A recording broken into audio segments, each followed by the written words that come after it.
A false flag operation is an action that is carried out in such a way as to make it look like it was done by someone other than the real perpetrator.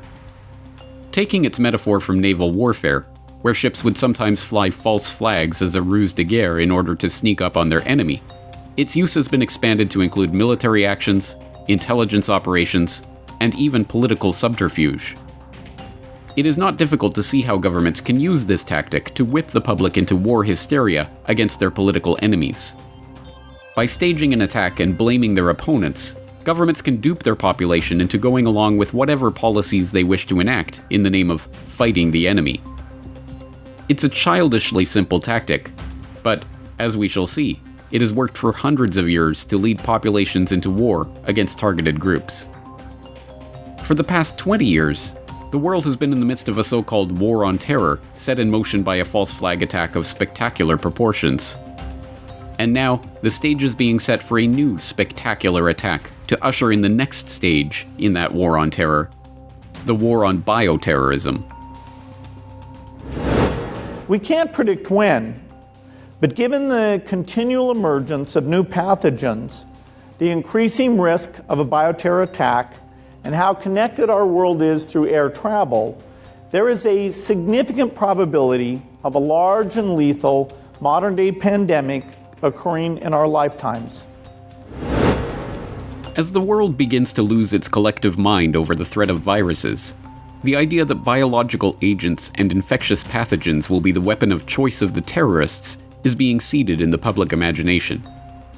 As in every such false flag event, the coming bioterrorist attack will be blamed on a convenient scapegoat, the invisible enemy of a deadly new pathogen and the shadowy terror groups who, we will be told, are responsible for releasing it. But, as history shows, it is the people who are claiming to predict this attack in advance, and who are in positions to dictate the world's response to it, who should be considered the prime suspects in the wake of any such event. This is an exploration of false flags and the dawn of bioterrorism. You're tuned into the Corbett Report.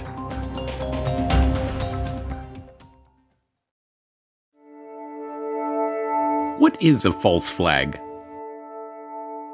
Although the term false flag has been used in a figurative sense since the 16th century to refer to some person or group disguising their true nature or intentions, its modern use derives from the annals of naval warfare, where ships would literally fly the flag of a different nation, pretending to be allies in order to slip past enemy defenses. The ruse was successful enough that it was adopted for land and air warfare. No longer were literal flags necessary in order to carry out these false flag operations.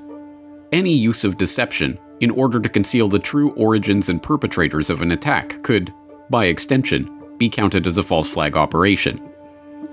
It's a simple idea, but to those not versed in the art of deceit, it can be devastatingly effective. Unsurprisingly, rulers have used the tactic for hundreds of years to rally their own populations for war against an enemy target. Take the case of Swedish King Gustav III. In 1788, he was looking for a way to unite an increasingly divided nation and raise his own falling political fortunes. Like many a ruler before and after, he decided that launching a war against his old rivals, the Russians, would be the perfect vehicle for rallying the public around his government. But the king had a problem. There was no appetite among the Swedish public for such a war, and he didn't have the authority to declare war unilaterally. So he arranged a false flag operation. Gustav dressed up his own soldiers as Russian troops, complete with Russian coins in their pockets, and ordered them to attack a Swedish garrison stationed in Finland. The Swedish public, believing it to be a genuine Russian attack, were outraged, and the Russo-Swedish War of 1788 to 1790 began. Or take the case of Seishiro Itagaki, a general in the Imperial Japanese Army who, by 1931, had risen through the ranks to become the chief of intelligence in the Kwantung Army, Japan's largest army group. Itagaki had a problem. He wanted to invade Manchuria, but the Japanese Minister of War wouldn't allow it. So the general took matters into his own hands by organizing a small cadre of rebels within the Japanese army and launching a false flag attack. They detonated some explosives on a railway track near a Chinese garrison and blamed the incident on the Chinese themselves.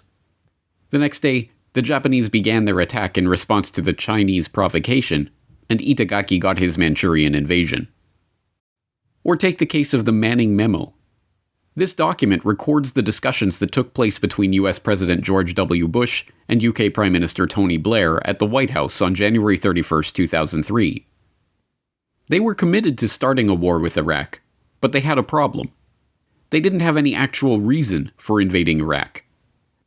As the memo reveals, Bush proposed a false flag solution, painting a U-2 spy plane in United Nations colors and flying it low over Iraqi airspace in the hopes that it would be shot down by Iraqi air defense. The outrage, it was assumed, would give the leaders the blank check they needed to wage their war. Blair reportedly balked at the idea, but the pair did agree that the invasion would go ahead regardless of whether or not any weapons of mass destruction were ever found. War crimes be damned. There are many such examples of false flag operations being used throughout history. But the tactic isn't an old, dusty relic of the distant past. It very much pertains to the world of the 21st century. False flag terrorism. It seems inevitable, in hindsight, that the idea of a false flag attack would be adapted from its literal use in naval warfare to a more general tactic of deception in military engagements. So it's not surprising at all, then, that the concept was further abstracted from a stratagem of warfare to a tool of spycraft. With the rise of the age of terrorism came the rise of false flag terrorism, spectacular acts of violence designed to look like they were the acts of shadowy terror groups. Once again, the trick is simple but effective.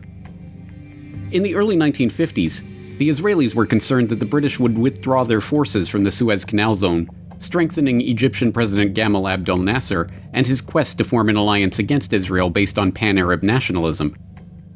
Realizing that the only thing that would keep Britain committed to the region was an ongoing state of emergency, they hit upon a simple solution: a false flag terror operation. Officially codenamed Operation Susanna, but today known as the Lavon Affair, Israeli military intelligence staged a number of bombings around Egypt, hoping to blame the acts on communists, the Muslim Brotherhood, malcontents, or other convenient scapegoats. But the plan was foiled by Egyptian authorities. Several members of the Israeli cell were captured, and the Israeli defense minister was forced to resign over the incident. It was never officially admitted until 2005, when Israel formally honored 9 of the spies that had helped carry out the bombings. But the era of false flag terrorism kicked off in earnest on September 11, 2001, when the neocons in the Bush administration and their accomplices in the military-industrial complex and the intelligence services of multiple countries found an excuse for their longed-for invasion of Afghanistan and the fulfillment of long-standing Zionist plans for carving out a greater Israel and redrawing the map of the Middle East. Prized as a pipeline corridor, Afghanistan was also the linchpin of the global heroin trade and an important base of operations for the forthcoming war on terror. In fact, so important was the country to the Bush administration that it made the full-scale plan for invading Afghanistan the subject of its first National Security Directive, NSPD-9. The plan was ready and awaiting presidential approval on September 4th, 2001, 1 week before the events that would supposedly justify such an invasion. By the first week of September, the process had arrived at a strategy that was presented to principals and later became NSPD-9, the President's first major substantive national security decision directive.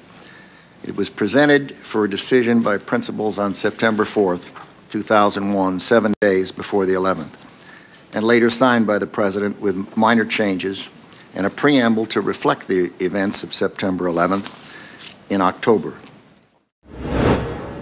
9/11 was the foundational event of the 21st century, an excuse for numerous items on the checklist of the neocon cabal at the heart of the Bush administration. The creation of the Homeland Security State, the murderous wars of aggression to reshape the Middle East, the expansion of the military-industrial complex even beyond its Cold War excesses, the formation of the information-industrial complex. We have all watched these events unfolding like a nightmare over the course of the past 2 decades. But now, just as the 9/11 myth has finally begun to relinquish its grasp on the public psyche, another event has come along to send the world back into a state of irrational fear. This time, the emergency is predicated not on the Muslim boogeyman, but on the invisible boogeyman, SARS-CoV-2. As we have already seen, the advent of new forms of warfare inevitably brings with it new opportunities for war planners to adapt the false flag strategy for new battlegrounds. And so it is that we find ourselves on the cusp of a new era of false flag operations. The anthrax false flag. As it turns out, 9/11 may not prove to be the most long-lasting and world-changing false flag event to have taken place in the fall of 2001. Although largely forgotten today, the anthrax attacks that followed on the heels of the day that changed everything have had a profound effect in shaping public policy and setting the stage for the biosecurity state that is emerging today. The week after September 11, 2001, a series of letters containing anthrax spores were mailed to various media outlets and, later, to two U.S. senators, Tom Daschle and Patrick Leahy, who had raised concerns about the Patriot Act which the Bush regime was attempting to rush through Congress. The anthrax-laced letters, which caused the shutdown of Congress and led to the emergency passage of the Patriot Act before legislators even had a chance to read the bill, would go on to kill 5 and injure 17 others. In those first chaotic days of the attack, ABC's Brian Ross began reporting from his anonymous, well-placed sources that the anthrax spores contained traces of bentonite, a troubling chemical additive that just happened to be a trademark of Iraqi leader Saddam Hussein's biological weapons program. Peter, from 3 well-placed but separate sources tonight, ABC News has been told that initial tests on the anthrax sent to Senator Daschle have found a telltale chemical additive whose name means a lot to weapons experts. It is called bentonite. It's possible other countries may be using it too, but it is a trademark of Saddam Hussein's biological weapons program. Of course, this turned out to be a complete lie. A lie that Ross has never clarified or retracted to this day. As was later confirmed, the spores in question were actually derived from the Ames strain, a strain of anthrax whose virulence made it the gold standard for research into the bacterium by the biological warriors at the United States Army Medical Research Institute of Infectious Diseases. Unsurprisingly, once the anthrax was found to have sourced from the US government's own biological research labs and not an Iraqi weapons program, coverage of the affair in the mainstream media became less frequent and less detailed. After years of floating the name of bioweapons expert Stephen Hatfill as a person of interest in the investigation, the FBI pinned the blame on Bruce Ivins, a lone wolf who allegedly orchestrated the entire attack himself because of mental instability. Hatfill successfully sued the FBI for nearly $6 million for undue harassment, and Ivins conveniently killed himself before ever being charged with any crime. In the end, not a single person was arrested or indicted for their participation in one of the highest-profile attacks in American history. The anthrax false flag killed multiple birds with one stone. It associated the terror attack of 9/11 with the subsequent bioterror attack that was quickly connected to Saddam Hussein and Iraq. That association was still strong in the minds of many Americans, some who may still have erroneously blamed Iraq for the attack, during the build-up to the Iraq War in 2002 and 2003. As Whitney Webb points out in her exhaustive report on the event, the anthrax attack also saved Bioport, the crony-connected DoD contractor that supplied the US military with the highly controversial anthrax vaccine. Facing growing concerns about the safety and efficacy of its vaccine, Bioport faced financial ruin, until the anthrax attacks happened and demand for their questionable product skyrocketed. Later rebranding as Emergent Biosolutions, the company benefited from the largesse of the Gates-backed Coalition for Epidemic Preparedness, and, as Webb notes, the company is now set to profit from the coronavirus crisis. The anthrax attack also gave an excuse for the creation of a wide-ranging legislative and institutional framework for implementing medical martial law in the event of a subsequent bioterrorist attack, including the wide-scale adoption of the Model State Emergency Health Powers Act, authorizing forced quarantines and forced vaccinations in the wake of a declared health emergency. The anthrax false flag also gave a gigantic shot in the arm to another major wing of the military-industrial complex, the biodefense sector. Before anthrax entered the public consciousness as a weapon of terror in the fall of 2001, bioweapons research had been sidelined and shrouded in secrecy. After the attacks, however, The US government, and indeed every government in the world, had a perfect excuse to vastly expand its biological weapons programs in the name of biological security. As Jonathan King, a professor of microbiology at MIT, explains, response to the anthrax attacks and the bioterrorism initiative has been to launch a nationwide billion-dollar campaign to, quote, defend us from unknown terrorists. But the character of this program is roughly as follows. You say, well, what would the terrorists come up with? What's the nastiest, most dangerous, most difficult to diagnose, difficult to treat microorganisms that we can think of? Well, let's go bring that organism into existence so that we can figure out how to defend against it. The fact of the matter is, it's indistinguishable from an offensive program in which you would do the same thing. And now, 2 decades later, that massive billion-dollar campaign made to defend us from the anthrax threat has led to the creation of a vast biosecurity infrastructure. From biological labs conducting gain-of-function research, to government offices conducting bioterror simulations, to legislation granting extraordinary powers to unelected health authorities in the wake of the next attack, the groundwork has been laid for the next stage of government-sponsored false flag terrorism. False flag bioterrorism. Ever since 9/11 and the anthrax attacks of 2001, the public has been told that the next spectacular terror attack would involve biological agents engineered by shadowy terror groups. At a Tucson gymnasium, people wait their turn for life-saving pills to be taken after an outbreak of a smallpox virus. Scenarios like these are taking place across the United States. Thankfully, they're only simulations. Although we are fortunate not to have experienced a biological attack here in the United States since the anthrax attacks post-September 11th, the threat remains very real. Foreign adversaries have already demonstrated an interest in developing genetic and biological weaponry. GNN has just learned a group calling itself A Brighter Dawn, or ABD, is claiming responsibility for the creation and intentional release of the Clade X virus. In a YouTube video, a spokesman for the group says the goal is to reduce the human population to pre-industrial levels. That, he says, will bring the world back into balance and prevent the destruction of the planet. The Center for Disease Control is one of only 2 labs in the world which officially hold samples of the smallpox virus. The other is in Moscow. But now bioterror experts fear many other countries may have the virus, and there are concerns it could be used as a weapon. Bioterrorism experts envisage grim scenarios where a suicide bioterrorist, contagious with smallpox, walks through a busy airport infecting hundreds of others who spread the virus to their destinations. Those warnings have only increased in urgency in this age of COVID.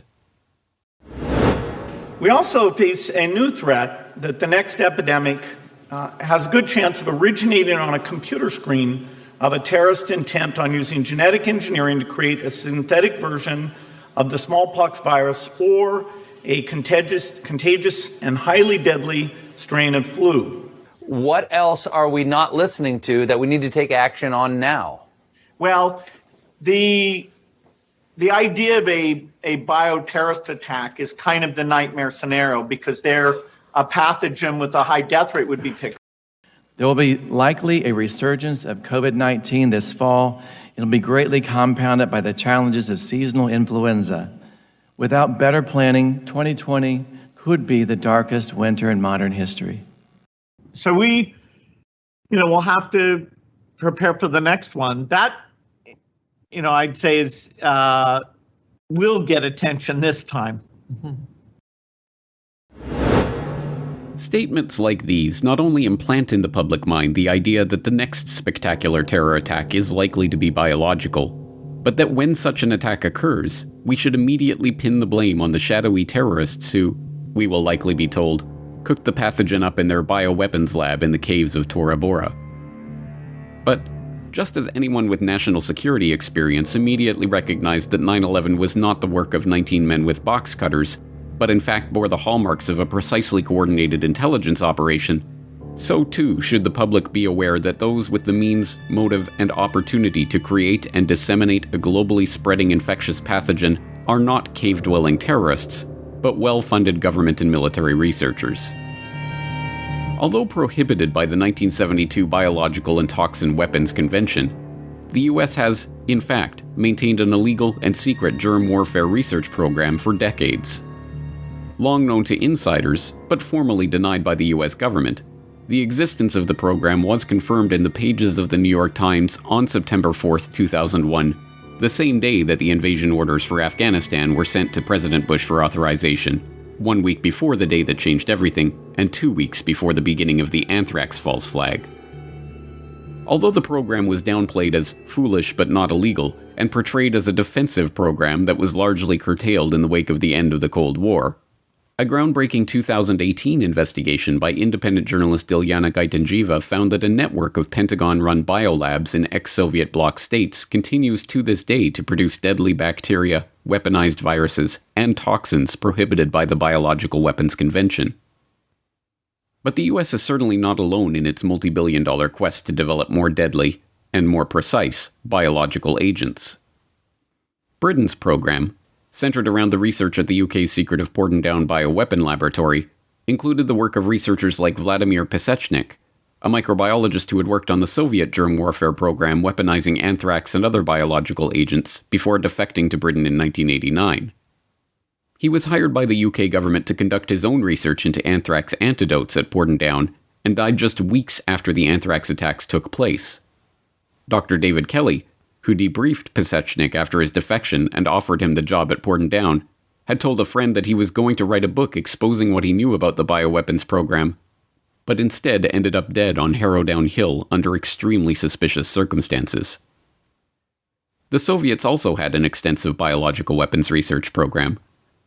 The fruits of that program included the Novichok agent that has been blamed for high-profile assassination attempts in recent years, including the poisoning of Sergei and Yulia Skripal, who were randomly discovered by the chief nursing officer of the British Army just 10 miles from the Pordendown bioweapons lab.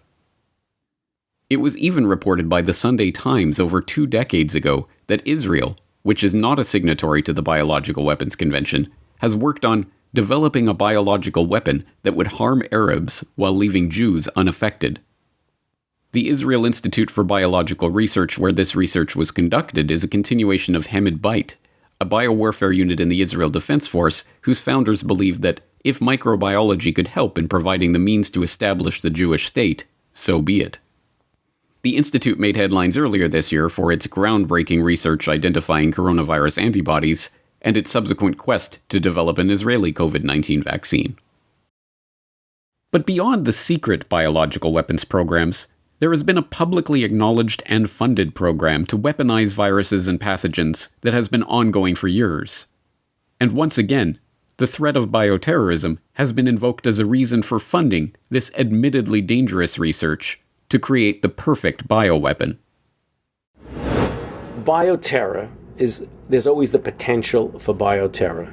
And we have a major biodefense research and development effort that spans agencies, from the NIH to do the basic research to be able to develop better vaccines, how you counter engineered microbes, how you approach drug resistance engineered microbes. The CDC has surveillance mechanisms to determine if there's new microbes or anything out there in society particularly toxic that could be used in a bioterror situation. The Department of Homeland Security, the Department of Defense, we do all of that. This work, referred to as gain-of-function research, involves weaponizing biological agents so that scientists can develop vaccines or other defenses against them.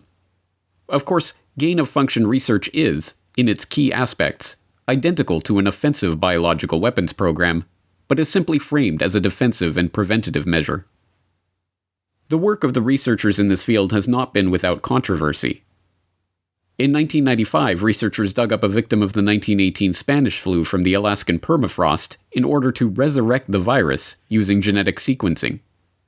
In 2015, researchers at the Wuhan Institute of Virology participated in experiments weaponizing bat-derived coronavirus that even other molecular biologists warned was presenting the world with a clear and present danger.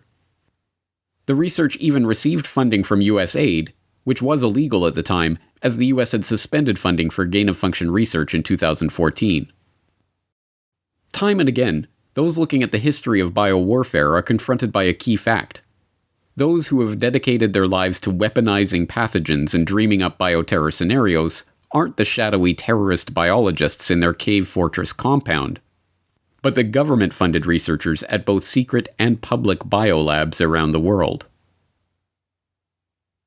We have entered an age where the threat of a bioterror attack is very real.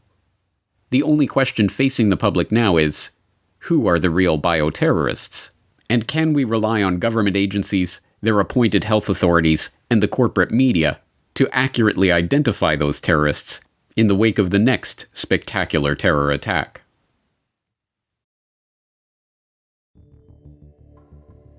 Conclusion. 2 decades ago, the idea of a false flag attack was incomprehensible to the general public. Why would the government attack itself, was the oft-heard question of those who could not imagine such duplicity being used to fool a nation into war. But this is not the world of 2001.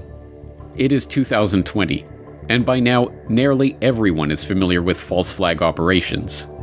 What was once an obscure tactic deployed by military and intelligence agencies in the shadowy world of spies and soldiers is now openly discussed and debated in the mainstream news. Make no mistake, this is a major step. An important tool of control, used to pull the wool over the eyes of the public for centuries, has gone from a laughable fringe conspiracy theory to an openly acknowledged and vigorously denied conspiracy reality within the space of 2 decades. But have we really learnt the lessons of history about false flag terrorism? Do we even really know what that term means? And would we recognize it if that trick were employed again in a different context? They say forewarned is forearmed. Nowhere is that adage more aptly applied than in the realm of false flag terrorism. The entire reason that these deception operations have been used by country after country for centuries is that they are so effective. But they are only effective because throughout those centuries, the general public was unable to wrap their minds around a trick so devious and downright evil. Now we have to completely break the spell that governments have cast over the public. In the event of any spectacular terror attack, biological or otherwise, we have to take the history of false flag operations into account and put the government at the top of the list of suspects. When enough of the population has adjusted their thinking in this way, the trick will have lost its effectiveness, and those seeking to direct society through fear will have to abandon it altogether. This is a monumental task, but it is not to be taken lightly. Given the infrastructure for full-scale medical martial law that has been carefully laid over the past 2 decades, and given the lockdowns, forced vaccinations, enforced unemployment, and digital dollars tied to social credit scores that have been promised by those seeking to put us through the Great Reset, the future of humanity may depend on our response to the next bioterror attack. The only question is, can we wake up enough of the public to these tricks before the real bioterrorists launch their next false flag operation?